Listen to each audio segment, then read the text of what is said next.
Assalamu alaikum, dear friends. I welcome you again to this very special series of lectures which are based on the examination of finance account assistant. और इस lecture series को आगे बढ़ाते हुए आज के lecture में हम अकाउंटिंग का एक बहुत ही इंपॉर्टेंट टॉपिक स्टार्ट करने जा रहे हैं and the topic is subsidiary books और स्पेशल जर्नल। सब्सिडरी बुक्स और स्पेशल जर्नल जो है ये भी जर्नल के साथ ही पढ़ाया जाता है और जर्नल ही है ये क्योंकि सब्सिडरी बुक जो है इसको भी हम जो है बुक ऑफ ओरिजिनल एंट्री कहते हैं। जो जर्नल हमने पढ़ा इससे पहले जो टॉपिक हमने डिस्कस किया that is also called book of original entry and subsidiary books are also the book of original entry. Now here the question is that is what is the difference between the journal and the subsidiary books. The journal and subsidiary books are both called as book of original entry. But so far the journal is concerned, journal में business या किसी भी organization की हर एक transaction को record किया जाता है irrespective of the nature of transaction. यानी चाहे वो transaction machine से वाबस्ता है, cash से वाबस्ता है, credit से वाबस्ता है, capital expenditure से वाबस्ता है, revenue expenditure से वाबस्ता है, तो हर किस्म की transactions को journal में record किया जाता है। लेकिन जहां तक subsidiary books का ताल्लुक है, जहां तक special journal का ताल्लुक है, इन सब्सिडरी बुक्स में हर एक ट्रांजैक्शन को रिकॉर्ड नहीं किया जाता है। तो हर एक ट्रांजैक्शन जो बिजनेस में होती है वो हम जब हम ट्रांजैक्शन को एनालाइज करते हैं तो हम ये देखते हैं कि बिजनेस की कुछ ट्रांजैक्शन जो होती है वो होती है रिपीटिंग और रेकरिंग इन नेचर। यानी बिजनेस की कुछ ट्रांजैक्शंस होती है recurring in nature, repeating in nature, और बिजनेस की कुछ ट्रांजैक्शन ऐसी होती है which are non recurring nature. यानी बिजनेस की वो ट्रांजैक्शन जो बार बार होती है और बिजनेस की वो ट्रांजैक्शन जो बार बार नहीं होती है। मैं कुछ एग्जांपल्स आपको दूंगा। फॉर एग्जांपल बिजनेस में जो है बाइंग बार बार होती है, सेलिंग बार बार होती है, पेमेंट ऑफ कैश बार बार होता है, लेकिन परचेज ऑफ मशीनरी जो है ये बार बार नहीं होता है। परचेज ऑफ लैंड जो है ये बार बार नहीं होता है। यानी कैपिटल एक्सपेंडिचर या कैपिटल नेचर की जो ट्रांजैक्शंस होती है बिजनेस में ये नॉन रेकरिंग नेचर होती है। लेकिन जहां तक रेवेन्यू नेचर की ट्रांजैक्शंस होती है और रेवेन्यू नेचर में हम देखते हैं कैश ट्रांजैक्शन जो होती है, बाइंग जो होती है, सेलिंग जो होती है, ये ट्रांजैक्शन जो है बार बार बिजनेस में की जाती है। तो ये जो रेकरिंग ट्रांजैक्शंस होती है, जो रिपीटिंग नेचर ट्रांजैक्शंस होती है, इन्हीं ट्रांजैक्शंस के लिए हमने अलग से एक जर्नल बनाया है, एक अलग से जर्नल दिया गया है और उसी जर्नल को हम स्पेशल जर्नल कहते हैं। और स्पेशल जर्नल या सब्सिडरी बुक्स में ऐसी रिपीटेड ट्रांजैक्शंस के लिए अलग अलग सब्सिडरी बुक्स बनाई जाती हैं। तो सब्सिडरी बुक्स बहुत सारी हैं। तो सबसे पहले जो सब्सिडरी बुक हमें डिस्कस करनी है that is the cash book. तो cash book is one of the subsidiary books.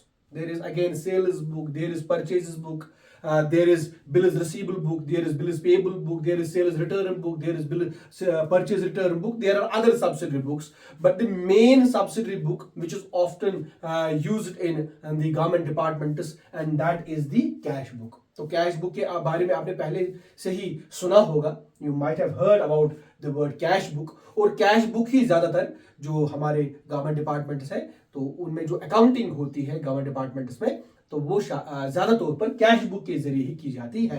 तो कैश बुक है क्या? Cash book is again it is journal, it is a book of original entry, it is a subsidiary book और special journal. और book of original entry, let me remind you, book of original entry का मतलब होता है जहां पर पहली बार किसी ट्रांजैक्शन को रिकॉर्ड किया जाता है, that is called the book of original entry. तो कैश बुक भी एक बुक ऑफ ओरिजिनल एंट्री होती है जिसमें पहली दफा सबसे पहले इस बुक में रिकॉर्ड किया जाता है। लेकिन कैश बुक और आम जर्नल में फर्क क्या है? आम जो जर्नल जो हमने पढ़ा है उसमें मैंने आपको बोला कि हर एक ट्रांजैक्शन को रिकॉर्ड किया जाता है, but so for the cash book is concern, जहां तक कैश बुक का ताल्लुक है, कैश बुक में हर नेचर की ट्रांजैक्शन को रिकॉर्ड नहीं किया जाता है। कैश बुक में सिर्फ कैश ट्रांजैक्शन को रिकॉर्ड किया जाता है। कैश बुक में बिजनेस की या किसी ऑर्गेनाइजेशन की सिर्फ जो कैश ट्रांजैक्शन होती है, कैश में जो ट्रांजैक्शन होती है, चाहे हम कैश लेते हैं या देते हैं, that is only recorded in the cash book. और कैश बुक जो है, कैश बुक 3 टाइप्स का होता है। It may be simple cash book और single column cash book, sometimes it may be double column cash book और 3 column या triple column cash book. Cash book अगर हम देखेंगे तो it is meant for only cash transactions. सिर्फ cash transactions को record करने के लिए कैश बुक रिकॉर्ड किया मतलब मेंटेन किया जाता है। तो कैश बुक अगर हम देखेंगे इसका फॉर्मेट तकरीबन अगर हम देखेंगे ऐसा होता है इसका फॉर्मेट। तो cash book has also got 2 sides. This side is called the receipt side, and this is called the payment side. This is the payment side. This is receipt side, this is payment side. और हम accounting में इसको debit भी कह सकते, debit side and credit side भी कह सकते हैं.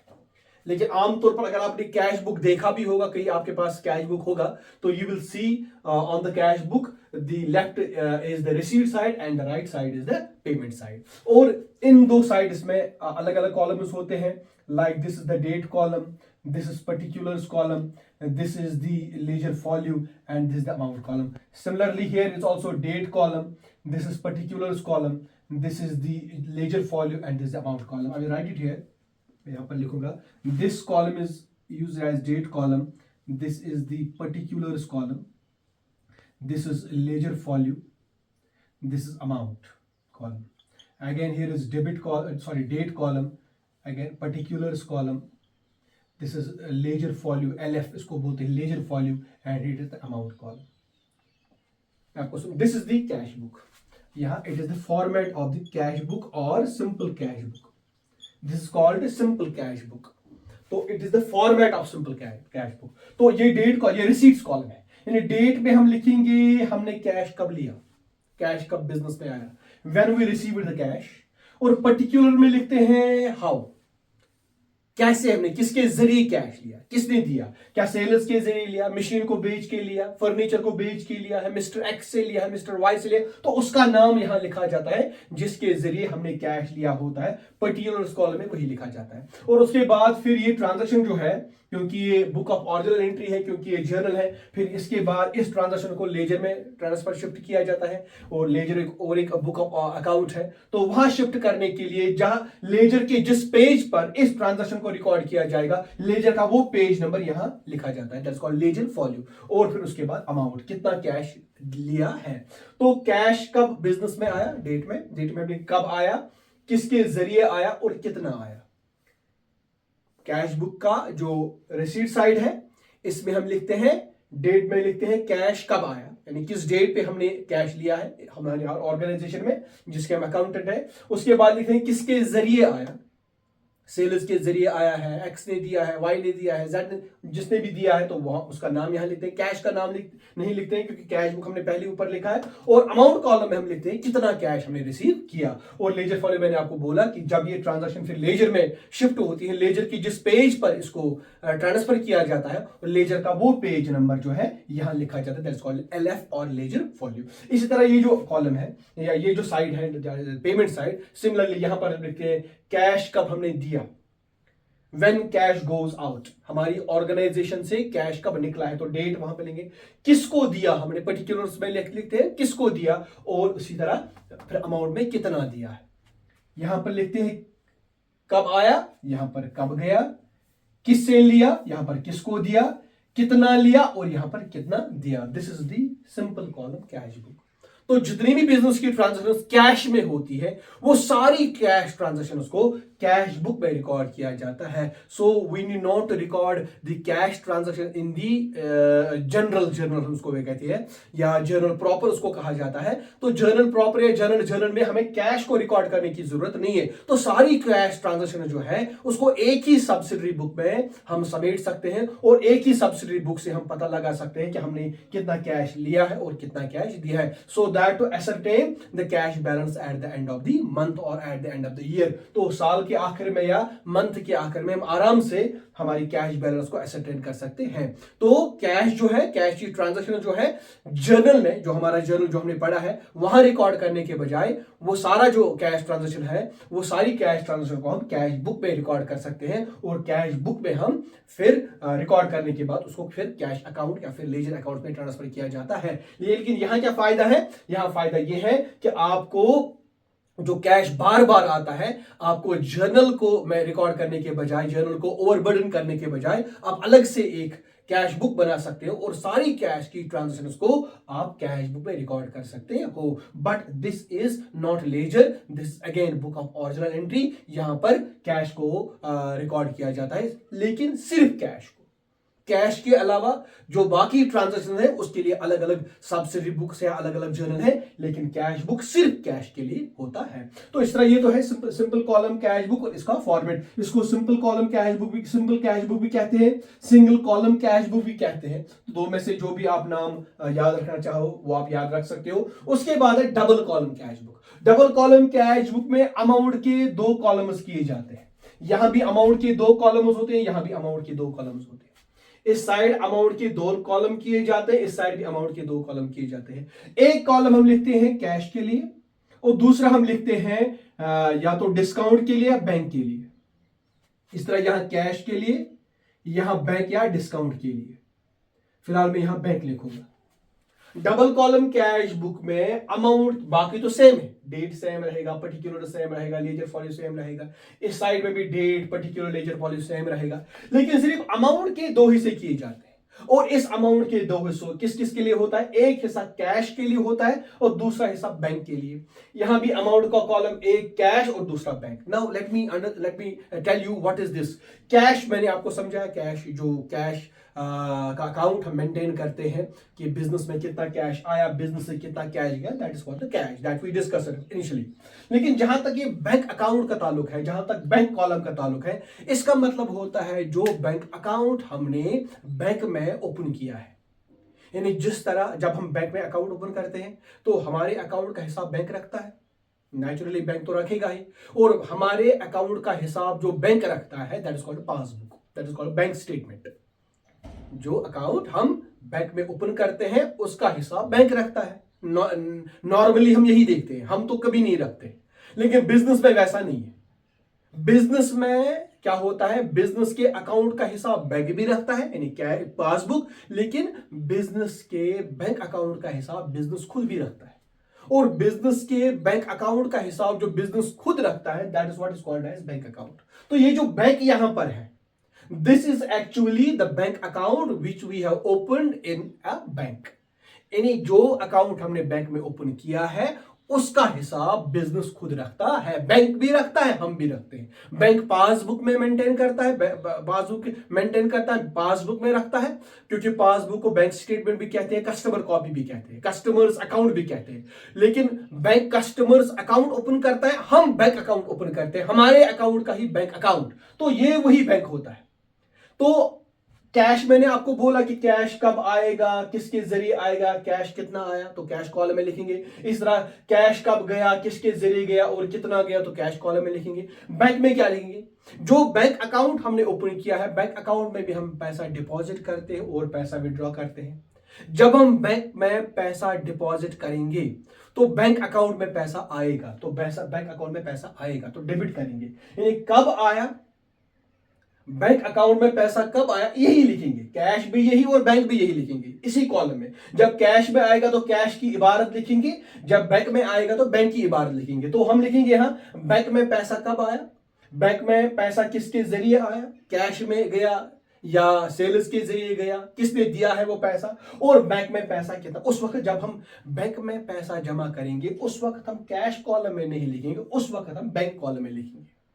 इस तरह जब हम बैंक से विड्रॉ करेंगे वो हम कैश कॉलम में नहीं लिखेंगे, बैंक कॉलम से लिखेंगे विड्रॉ हो गया। यानी कैश बैंक से कब निकला, डेट में वही लिखेंगे। बैंक मजकार कोड एज कैश, किम जरी कोड एज कैश, और बैंक से हमने कितना कैश निकाला तो वो बैंक में लिखा जाएगा। क्योंकि cash in hand, cash and bank तो तकरीबन ये सेम ही माना जाता है। जो हमारा कैश इन हैंड होता है और कैश इन बैंक होता है, इसको से तकरीबन सेम माना जाता है। These are both called as liquid assets. लेकिन बैंक का हिसाब हम अलग रखते हैं और कैश का हिसाब अलग रखते हैं, और दोनों का हिसाब जो एक ही बुक में रखा जाता है that is also called as cash book और double column cash book. In bank account, जिस बुक ऑफ अकाउंट में बैंक अकाउंट का हिसाब रखा जाता है that book of account is also known as cash book और double column cash book, you can call it. तो जहां पर कैश और बैंक का हिसाब साथ साथ रखा जाता है। यानी बैंक हमारा हिसाब रखता है, हम बैंक का हिसाब रखते हैं, लेकिन हम बैंक का हिसाब नहीं, बैंक में जो हमारा अकाउंट है उसका हिसाब रखते हैं। बाकी बैंक जो काम करता है हमें उससे कोई ताल्लुक नहीं है। हमारा ताल्लुक है हमने जो बैंक में अकाउंट ओपन किया है हम उसका हिसाब रखते हैं, अपने ही अकाउंट का हिसाब रखते हैं, खुद रखते हैं। तो बैंक में हमने क्या जमा किया, बैंक से हमने क्या निकाला, उसका हिसाब रखने के लिए कैश बुक के ही दो हिस्से यानी अमाउंट कॉलम के दो हिस्से किए जाते हैं. One is meant for the cash and another is meant for the bank. इसमें बहुत ही इंपॉर्टेंट एक चीज आपको याद रखनी है, that is often asked in the examination, that is the concept of the contra entry. contra entry इसको बोलते हैं. ये कंट्रा एंट्री क्या होता है? वो ये होता है कि अगर आप कभी क्या करोगे, कैश निकालोगे, आप कैश मतलब कैश बॉक्स से कैश निकालोगे, तो आप यहां लिखोगे कैश कब मैंने निकाला, किसके जरिए निकाला और कितना निकाला कैश. लेकिन ये कैश आपने किसी को दिया नहीं, ये कैश आपने कैश बॉक्स से निकाल के आपने बैंक में जमा किया. यानी अपने बिजनेस के कैश बॉक्स से आपने कैश निकाला और उस कैश को आपने अपने ही बिजनेस के बैंक अकाउंट में जमा किया. सिंपली आपने एक जेब से निकाला, दूसरी जेब में रखा. तो आपने जब कैश निकाला तो आप यहां देखोगे, यहां लिखोगे आपकी कैश यहां से निकला है, क्योंकि यहां पेमेंट साइड है. हम लिखेंगे कि कब ये कैश निकला है, किसके जरिए निकला है, बैंक के जरिए निकला है. आप यहां बैंक का नाम लिखोगे, क्योंकि ये कैश आपने बैंक में डिपॉजिट करना है, तो आप बैंक का नाम लिखोगे यहां पर. और अमाउंट जो कैश आपने निकाला है तो आप यहां से लिखोगे कितना कैश हमने निकाला. लेकिन ये जो कैश आपने निकाला आपने कहां रखा, ये आपने बैंक में जमा किया, तो इसका मतलब ये यहां से बैंक में जाएगा. तो आप यहां लिखोगे फिर ये बैंक में कब जमा हुआ, कि वो डेट लिखोगे. आपने बैंक में जमा क्या किया, आप यहां से आप लिखोगे बाय बैंक, यानी आपने कैश निकाला है बैंक के लिए, यहां पर बैंक कितना निकाला होगा. और उसके बाद ये जो कैश आपने निकाला है कैश से, ये आपने बैंक में जमा किया, तो आप यहां लिखोगे टू कैश आप लिखोगे यहां बैंक में. यहां से आप कैश निकालोगे कैश बॉक्स से और यही कैश आप यहां पर बैंक में जमा करोगे. तो ये जो एंट्री कहलाती है, this is called as contra entry. इस एंट्री को हम और कंट्रा एंट्री को रिप्रेजेंट करने के लिए लेजर फॉर्मूले में दोनों साइड से सी लिखा जाता है, सी. तो सी represents as contra entry. Contra entry का मतलब होता है ये जो एंट्री है इसने इस कैश बुक के दोनों साइड्स को इफेक्ट किया. यहां से इसने कैश को इफेक्ट किया और यहां से इसने बैंक को इफेक्ट किया. आपने कैश निकाला और बैंक में जमा किया, इसका मतलब ये जो एंट्री है this is called as contra entry. It can be reverse, it can be like this कि आपने कैश निकाला. दूसरा हुआ कि आपने बैंक से कैश निकाला, आपने बैंक से कैश निकाला और कैश बॉक्स में डाला. तो आपने बैंक से निकाला, आप यहां लिखोगे बाय कैश. आपने कैश निकाला है लेकिन निकाला है बैंक से, और वही कैश आपने फिर कैश, तो आप लिखेंगे टू बैंक. और यही कैश आपने कैश बॉक्स में रखा है, तो ये यहां से बैंक से निकला है, यहां कैश में आया है. This entry shall also be called as contra entry. Contra entry का मतलब होता है कि जब एक ही कैश बुक के दो कॉलम्स इफेक्ट होते हैं, मोस्टली बैंक और कैश कॉलम जब दोनों इफेक्ट होते हैं एक ही एंट्री से, that entry is called as contra entry. और इस एंट्री को दिखाने के लिए लेजर फॉलो कॉलम में सी दोनों साइड से लिखा जाता है, so that represent this as a contra entry. So this is what is called double column cash book. और डबल कॉलम कैश बुक इसको क्यों कहते हैं, क्योंकि एक ही कैश बुक में अमाउंट कॉलम के दो हिस्से किए जाते हैं. One is for the cash column and another is one is called for the bank column. और बैंक के साथ साथ ये भी आपको कहा the concept of the कंट्रा entry, that is very important. And the last one is triple column cash book. This not important, so important. इसमें क्या किया जाता है, अमाउंट कॉलम के साथ और एक कॉलम जोड़ा जाता है, and the amount that column is called as discount column. The amount column that column is called as discount column. यानी हम फिर अमाउंट कॉलम को कैश बैंक और डिस्काउंट, यहां से भी कैश बैंक और डिस्काउंट कॉलम इसके साथ जोड़ते हैं. और discount column is meant for कि अगर हम डिस्काउंट देते हैं तो डेबिट करेंगे, अगर हम डिस्काउंट लेते हैं तो क्रेडिट करते हैं. यानी डिस्काउंट देने का मतलब है अगर हमने फॉर एग्जांपल किसी से लेना होता है कैश, फॉर एग्जांपल 10,000 में कैश लेना था, लेकिन जब उसने कैश दिया तो हमने 9,500 लिखी, तो हम यहां पर लिखेंगे 9,500 कैश लिखेंगे और डिस्काउंट कॉलम में 500 हम लिखेंगे. यहां डिस्काउंट कॉलम में 500 और अमाउंट कॉलम में 9,500. This what is how is to be shown this discount. इस तरह इस डिस्काउंट अगर हमने डिस्काउंट लिया है, यानी फॉर एग्जांपल हमने डिस्काउंट अगर लिया है तो हमें पैसा देना था किसी को, फॉर एग्जांपल पैसा देना था, कैश गोज आउट, हमें देना था फॉर एग्जांपल 15,000 कैश देना था, 15,000 के बजाय हमने 14,000 दिए, तो हम यहां लिखेंगे कैश कॉलम में 14,000, या डिस्काउंट कॉलम हमने बनाया होगा और यहां हम 1,000 लिखेंगे डिस्काउंट. तो अगर हमने डिस्काउंट लिया है तो डिस्काउंट इनकम हमारा बनेगा तो क्रेडिट साइड में आएगा। तो अगर हमने डिस्काउंट दिया है तो डिस्काउंट हमारा क्या बनेगा, एक्सपेंस बनेगा, तो डेबिट साइड में आएगा। क्योंकि फॉर्मूला मैंने आपको पहले ही बोली है, discount is a nominal account, और नॉमिनल अकाउंट के लिए फॉर्मूला क्या है, debit all expenses credit all incomes. अगर हम डिस्काउंट देते हैं तो एक्सपेंस है तो डेबिट आएगा, और अगर हम डिस्काउंट लेते हैं तो ये इनकम है तो वो क्रेडिट आएगा। So one more column is added, that is the discount column, to make it a triple column cash book. तो सिंगल कॉलम कैश बुक में सिर्फ कैश कॉलम होता है, डबल कॉलम कैश बुक में कैश और bank भी हो सकता है, या कैश और डिस्काउंट भी हो सकता है। नॉर्मली हम कैश और बैंक लिखते हैं। और ट्रिपल कॉलम कैश बुक में कैश, बैंक और डिस्काउंट कॉलम भी साथ होता है, दोनों साइड से, डेबिट साइड से भी और क्रेडिट साइड से भी। और this is what is called as triple column cash book. इसके साथ हमारी और एक कैश बुक भी है, that is called as petty cash book. ये भी आपको मैं बताता चलूं, पिटी कैश बुक। पिटी आपको पता होगा, पिटी मीन स्मॉल। पिटी कैश बुक का मतलब होता है, ये वो कैश बुक होती है जो स्मॉल एक्सपेंसेस के लिए मेंटेन की जाती है। हमारे बिजनेस में हेड कैशियर के साथ साथ एक उसका असिस्टेंट हो सकता है, and the cashier is called as petty cashier. Head cashier जो है वो 1 लाख का खर्चा भी देता है, 1 करोड़ का पेमेंट भी कर सकता है, लेकिन साथ साथ वो 10 रुपए की पेमेंट भी कर सकता है। से किसी को हमने किराया देना पड़ा, loading charges, unloading charges, carriage, cottage, stamp duty, ऐसे कुछ खर्चे जो होते हैं, जिनका जो अमाउंट होता है, जिनकी जो क्वांटिटी होती है वो बहुत कम होती है। 100 रुपए का कोई खर्चा है, 50 रुपए का कोई खर्चा है, तो ऐसे खर्चों को हम पिटी एक्सपेंसेस कहते हैं, पिटी एक्सपेंसेस। तो इन पिटी एक्सपेंसेस को इनका अलग से रिकॉर्ड रखने के लिए, so that it will not overburden the head cashier, इसका अलग हिसाब रखने के लिए हम क्या करते हैं, हम एक असिस्टेंट को रखते हैं। हेड कैशियर अपने एक असिस्टेंट को रखता है, उस असिस्टेंट को हम कहते हैं पिटी कैशियर। और इस पिटी कैशियर को क्या किया जाता है, उसको 1000, 2000, 5000 as per the nature of the business, कि कितना ये एक महीने के लिए कितने खर्चे होते हैं, 1000 के होते हैं, 2000 के होते हैं, तो ये 1-2000 उसको पहले से ही उस कैशियर को दिए जाते हैं, एडवांस में दिए जाते हैं उस पीटी कैशियर को। और फिर उस पीटी कैशियर को कहा जाता है कि आप ये पीटी एक्सपेंसेस जो है, जो ये स्मॉल खर्चे जो है रिकरिंग नेचर की, इन खर्चों को आप पे भी करना और इनका हिसाब भी रखना।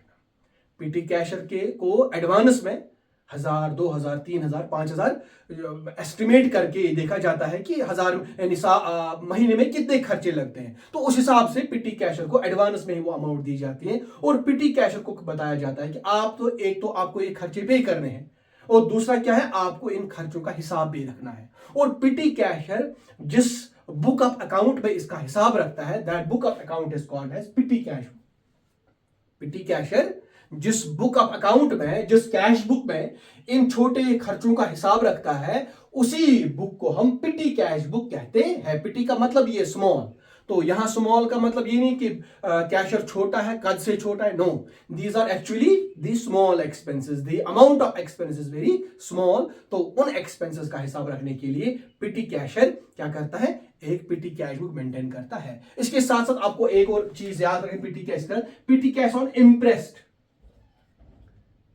इम्प्रेस्ड सिस्टम, ये आप याद रखिए। इम्प्रेस सिस्टम क्या होता है, फॉर एग्जाम्पल मैंने अभी आपको बोला कि एक तो होता है रेगुलर सिस्टम, जो होता है नॉन इम्प्रेस सिस्टम, उसमें पिटी कैशियर को से फॉर एग्जाम्पल 1000 रुपया दिया जाता है, फिर वो इस 1000 रुपये को महीने भर खर्च करता है। अगर उसको ज्यादा हो गया, अब आप कहोगे सर अगर तुम्हें ज्यादा खर्च हो तेल क्या गैस, कंपनसेट, लेकिन ऐसी सिचुएशन नहीं आती है।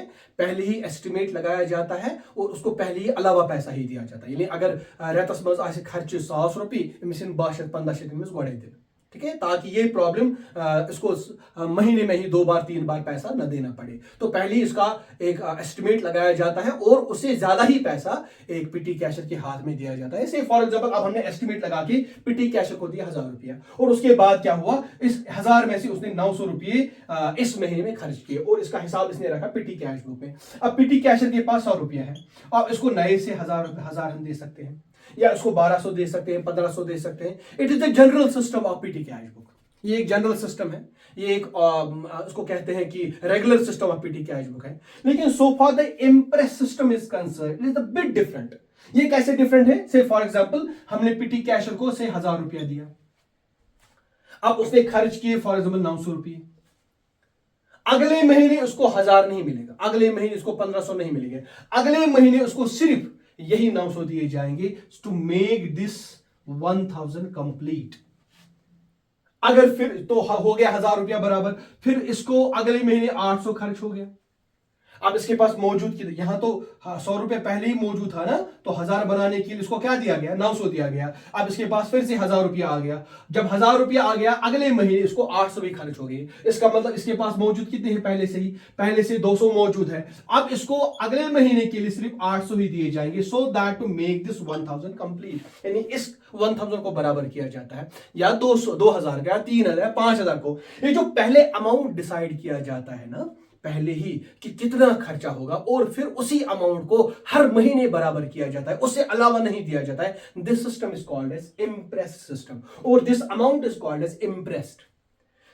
जनरल में क्या किया जाता है, कोई भी अमाउंट हर महीने दी जाती है, कम भी और ज्यादा भी। लेकिन इम्प्रेस सिस्टम में एक अमाउंट पहले ही तय की जाती है, और फिर हर महीने उसी अमाउंट को बराबर किया जाता है। यानी अगर उसको 1000 हमने तय किया है इम्प्रेस्ड, 1000 में से 800 खर्च हो गए, तो अगले महीने इसको 800 मिलेंगे, क्योंकि 200 तो पहले ही उसके पास है। तो 1000 बनाने के लिए उसको कितना हेड कैशर से लेना है, हेड कैशर से उसने सिर्फ 800 लेना है, so that to make this imprest complete. तो दिस 1000, और ये कहीं 2000 भी, 3000, 5000 हो सकता है। तो ये जो अमाउंट हमने पहले ही डिसाइड किया है, that amount is called as imprest, और ऐसे सिस्टम को हम इम्प्रेस सिस्टम कहते हैं। दिस में B question in your examination, that is why I discuss it here. That is, now you have to remember the PT cash book. PT cash book is meant for small expenses, और इसमें छोटे मोटे खर्चों का हिसाब रखा जाता है, और हिसाब कौन रखता है, उसको हम पिटी कैशर कहते हैं। और पिटी कैशर को या तो ऑर्डिनरी सिस्टम में ये पैसा एडवांस में दिया जाता है, या इम्प्रेस सिस्टम के जरिए ये पैसा दिया जाता है। I hope you have understood this. This is one part of the subsidiary book. Now there are other subsidiary books, and those other subsidiary books will be discussed in my next lecture. I hope you have understood this, but I hope that if you haven't understood it anywhere, वो आप मुझे message करेंगे, आप मुझे comment करेंगे, आप मुझे लिखेंगे, and I'll be very happy to just answer your question, to clear your confusions. I hope you understood. This is not a difficult topic, but a very important topic. Difficult तो नहीं है ये, लेकिन बहुत ही इंपॉर्टेंट है। और यहां मैं न्यूमेरिकल पर अब नहीं जा रहा हूं, न्यूमेरिकल इसका नहीं दिखा सकता हूं, because we are discussing things from the finance account assistant exam point of view, because you have, this not for the academic purpose only, ये एकेडमिक पर्पज के लिए नहीं है, this is for the objective exam purpose. उसी हिसाब से मैंने ये डिस्कस किया आपके साथ, so that you will remember what is contra entry, what is double column cash book, what is single column cash book, what is cash book, how it is different from the journal, what is the difference between the subsidiary book and the journal which we have already discussed. तो उसी हिसाब से मैंने discuss किया। लेकिन तब भी अगर आपको लगता है कहीं कंफ्यूजन है, that you can write to me, I will be very happy to answer your questions, and I'll meet you in my next lecture. Till then, I wish you best of luck. Allah Hafiz.